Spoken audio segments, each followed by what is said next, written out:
Fala, minha gente bonita e inteligente! Aqui quem fala é a tia Pri. Eu sou professora de Biologia e estou aqui para conversar com você sobre mais um assunto da Biologia.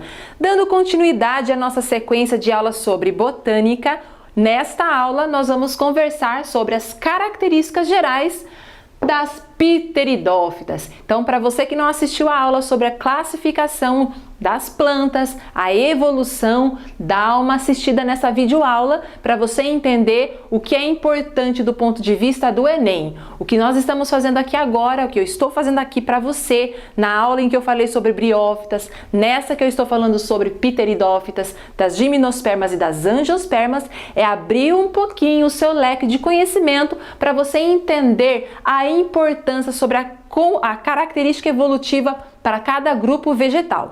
No grupo das pteridófitas, quais são as características que as plantas vão ter? Vamos lá, saca só o meu esquema aqui que eu preparei para você, esse resumão.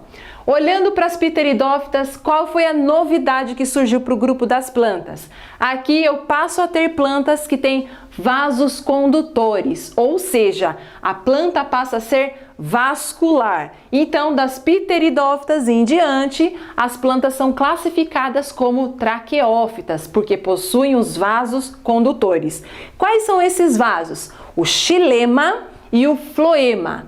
O xilema é um vaso que é responsável pela condução da água e dos sais minerais que tira do solo em direção à folha, que é onde ocorre a fotossíntese. Então, subiu a matéria-prima, a matéria bruta, para a planta poder trabalhar. O xilema faz subir para cima a seiva bruta. Grava essa dica aí, parece show da Xuxa. Para quem conhece vai entender a minha piadinha, tá?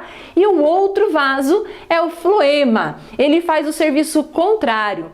Uma vez que a planta fez a fotossíntese, produziu o alimento, a sua matéria orgânica, essa seiva elaborada precisa ser distribuída para todo o corpo da planta. Então, o floema é esse vaso condutor que vai distribuir o alimento para todo o corpo da planta. Então, esses são os vasos que surgiram a partir do grupo das pteridófitas. Por consequência do surgimento desses vasos, agora as plantas conquistaram o ambiente terrestre. Além disso, qual é a outra vantagem? A planta passa a ter um porte um pouco mais elevado. Lembra que nas briófitas as plantas são muito pequenas, porque a distribuição da matéria orgânica, a distribuição da matéria-prima para a planta produzir o seu alimento ocorre de célula a célula e isso limita o tamanho dela. Como agora nas pteridófitas a gente passa a ter os vasos condutores, as plantas passam a ter um porte um pouco mais elevado. Quem são essas plantas? Quais são os exemplos de plantas pteridófitas? Estou falando de samambaia mais conhecida, estou falando de avenca, renda portuguesa. Estou falando de uma plantinha que não é muito conhecida, que é a cavalinha. O nome chique dela é Equisetum. Então essas plantas aí fazem parte do grupo das pteridófitas. Se você parar para perceber, hoje em dia essas plantas são plantas ornamentais. O pessoal usa para decorar os ambientes, tá? Mas em termos de ambiente, em termos de sucessão ecológica, as pteridófitas elas passam a adentrar o ambiente terrestre, vão crescer sobre as briófitas e aí você passa a ter um ambiente mais povoado com plantas, ok? Como que é uma planta pteridófita? Dá uma olhadinha, faz de conta que eu desenhei para você uma samambaia, certo? Então tudo isso que você enxerga na planta, que a gente chama de planta, né? O que seria para essa aqui? O que seria para esse ser vivo em termos biológicos falando? É o esporófito. Então, quais são as estruturas que compõem o meu esporófito? Com o surgimento de vasos condutores, agora a planta passa a ter tecidos, né, que são órgãos que são denominados como raiz, caule e folha. Tá? Nas briófitas é uma tentativa de raiz, uma tentativa de caule, uma tentativa de folha, porque não existem os vasos condutores. Daqui em diante a gente passa a ter esses órgãos. Na minha pteridófita, raiz não é muito profunda, mas existe a raiz. O caule, a maioria das pteridófitas possuem esse caule aqui que é subterrâneo, tá? Ele fica embaixo do solo e ele cresce paralelo ao solo. Mas existem alguns caules que são aéreos e são em pé, ficam assim na vertical, tá? Mas a maioria é um caule prostrado, é um caule que cresce paralelo à superfície do solo. Isso tudo aqui que você está enxergando é a folha. A folha, no caso das pteridófitas, é formada por folhas pequenininhas que a gente chama de folíolos.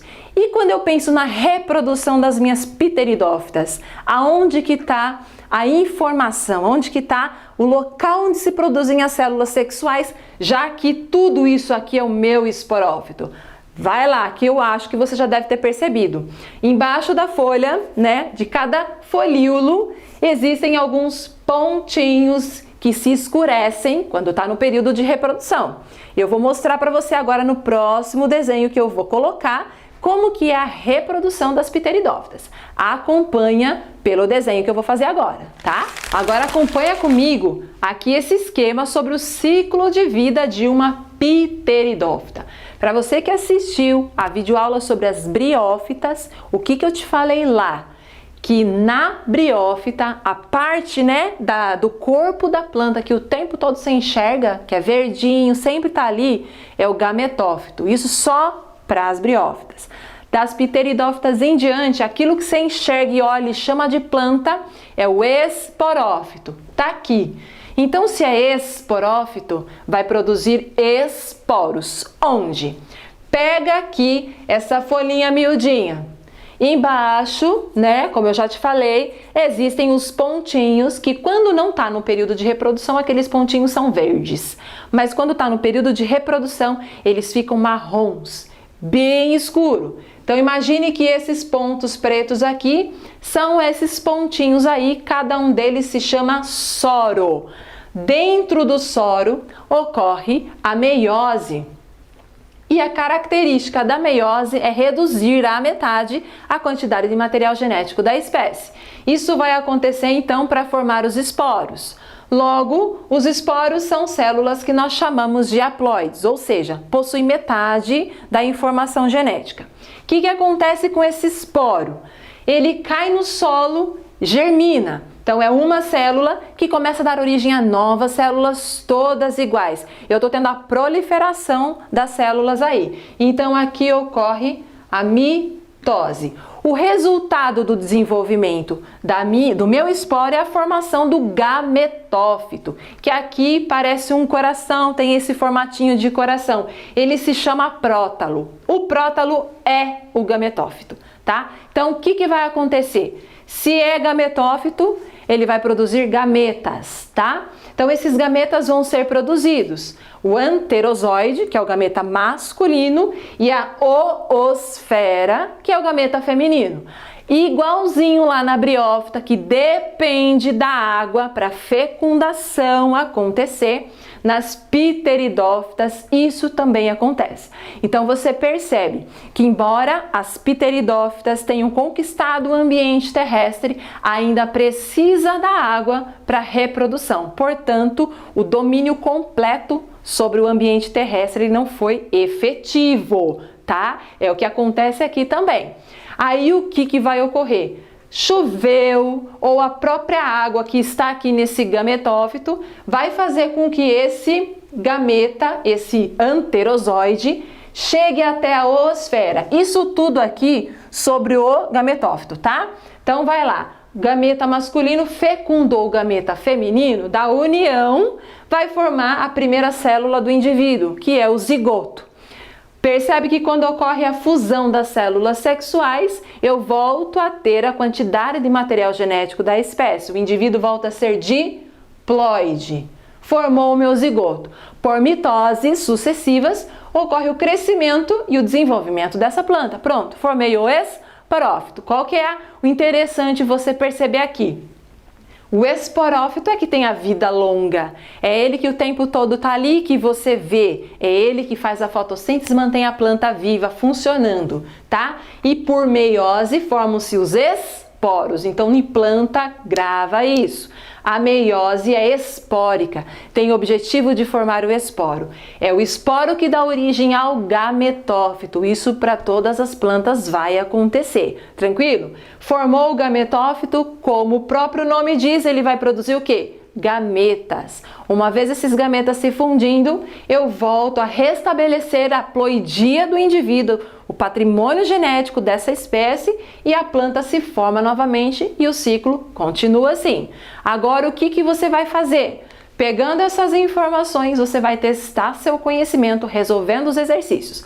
Corre no nosso portal, dá uma olhadinha nos exercícios que estão disponíveis para você, porque o que está aqui de informação é um a mais para você que quer prestar o Enem e não quer vacilar em nada, mas que também quer enfrentar outras provas aí. Então, treina o seu conhecimento, resolve os exercícios e qualquer dúvida, manda a sua pergunta porque a gente está aqui para te ajudar. Certinho? Vamos ficar por aqui. Até a próxima aula. Tchau, tchau!